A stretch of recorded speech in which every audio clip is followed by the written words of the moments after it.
Hi everybody, I'm back. Keep of always. Check out this picture. Good Lord. I have no clue. Is this another brother? I don't know. When we last left off, remember, had that deep conversation with Mrs. Griffin. And it was the first time she almost told him what to do. And she also warned him that this place is dangerous. All right, this is chapter 12, and it's called What the Flood Gave Up and What It Took. Well, said Wendell when Harvey came into his room, what's the story? Harvey shrugged. Everything is fine, he said.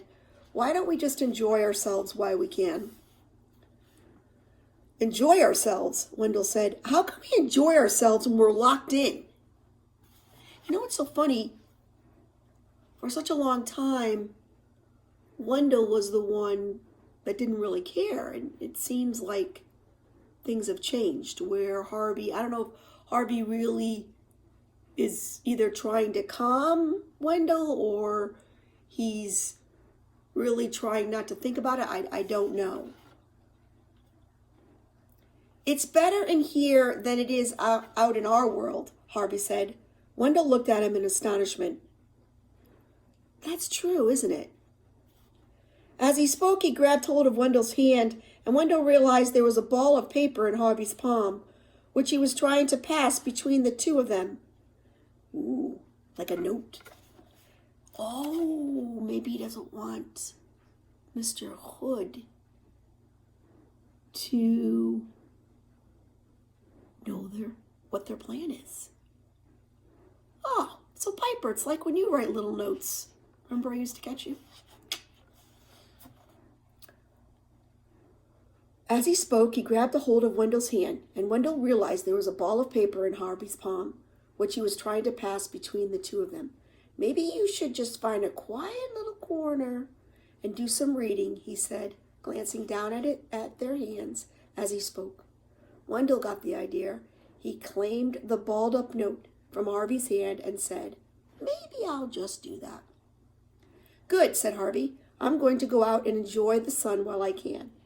And that was exactly what he did. He had a lot of planning to do before midnight, which was when the note told Wendell they should meet to make their escape. Surely even the forces that guarded the house had to sleep sometimes. The business of keeping the seasons rolling around shouldn't be easy. You remember, guys, all 4 seasons are happening in one day. So that means each day equals 1 year.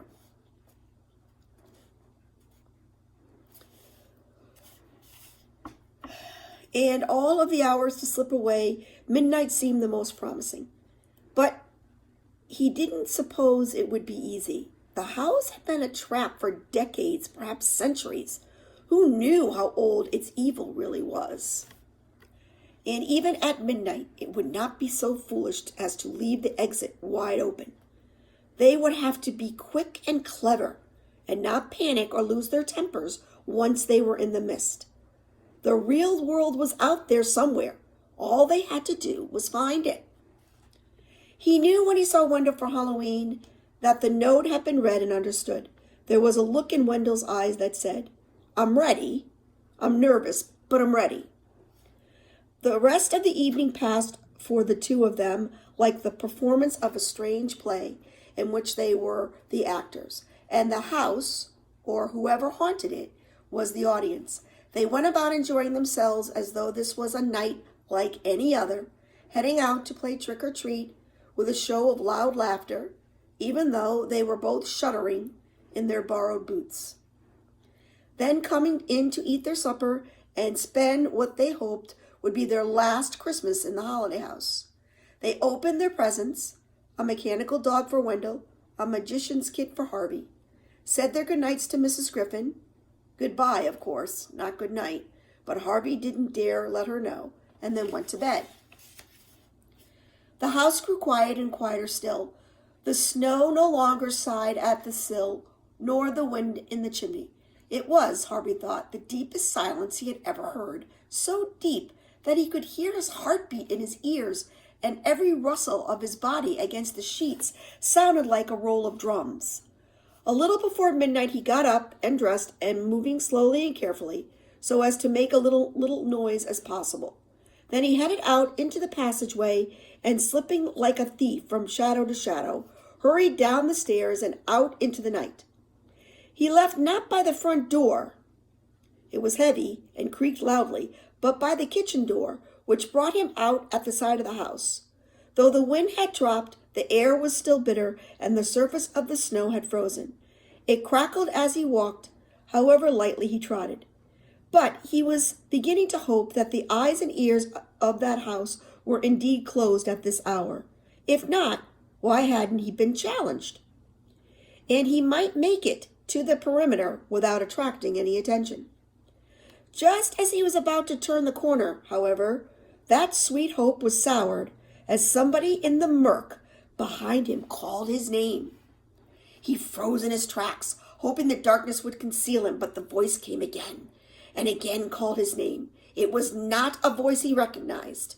Not Wendell, certainly not Mrs. Griffin, not Jive, not Rictus, not Mar. This was a frail voice, a voice of somebody who barely knew how to shape the syllables of his name. Harvey. And then, all of a sudden, he knew the voice. And his heart, which had been working overtime since he slipped out of bed, grew so loud in his ears it almost drowned out the summons when it came. "Lulu?" he murmured. "Yes," said the voice. "Where are you?" "Near," she said. He stared at the thicket, hoping for some glimpse of her, but all he could see was the starlight glittering on the frosted leaves. "You're leaving?" she said, her words slurred. "Yes," he whispered, "and you have to come with us." He took a step towards her. As he did so, some of the glitter that he thought was frost retreated from him. What was she wearing that shimmered this way? "Don't be afraid," he said. "I don't want you to look at me," she said. "What's wrong?" "Please," she said, just keep your distance." She retreated even further from him and seemed to lose her balance as she did so. She dropped to the ground, the thicket all around her shaking. Harvey stepped forward to help her up, but she let out such a sob that he stopped in his tracks. "I only want to help," he said. "You can't help me," she replied. Every word pained. "It's too late. You just have to go while you still can. I just wanted to give you something to remember me by." He saw her move in the shadows, reaching out in his direction. "Look away," she said. He turned his head away from her. "Now close your eyes and promise you won't open them." He dutifully closed his eyes. "I promise," he said. And now he heard her moving towards him, her breath laborious. Think about laborious. She's in pain. She's obviously something's going on. "Open your hand," she said. Her voice was near now. He knew if he opened his eyes, he'd be face to face with her, but he had made a promise and was determined to keep it. Like a life skill, like always do what you say you're going to do. He put out his hand and felt first one, then two, then three heavy little objects, cold and wet, dropped into his cupped hand. "This was all I could find," Lulu said. "I'm sorry." "Can I look?" he asked. "Not yet."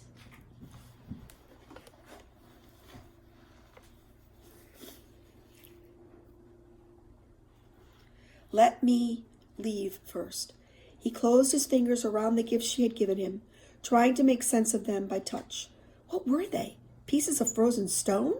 No, they were carved. He could feel the grooves on one, a head on another, and now, of course, he knew what he held. 3 survivors of the Ark, dredged up from the depths of the lake. The answer was no comfort to him. Quite the reverse. He shuddered as he put the puzzle of Lulu's silvery gleam together with the knowledge of what he had held.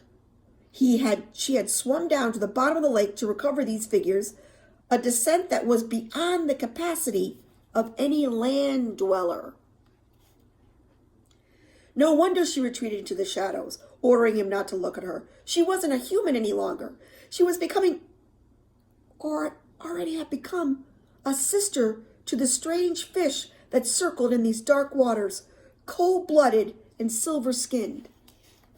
"Oh, Lulu," he said, "how did this happen?" "Don't waste your time on me," she murmured. "Just go while you have a chance."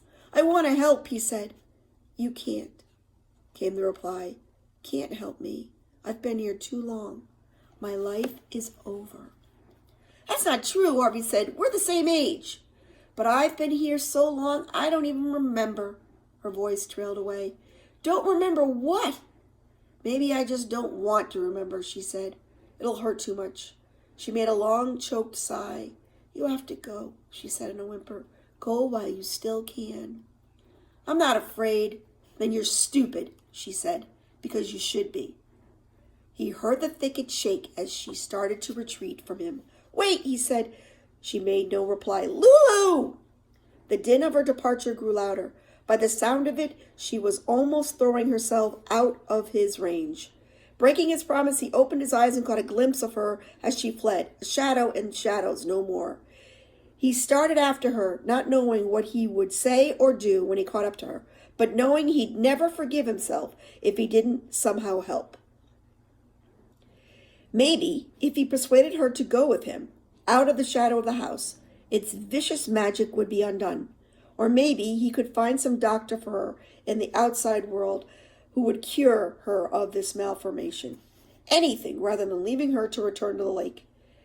Its waters were in view now, gleaming darkly between the branches of the thicket.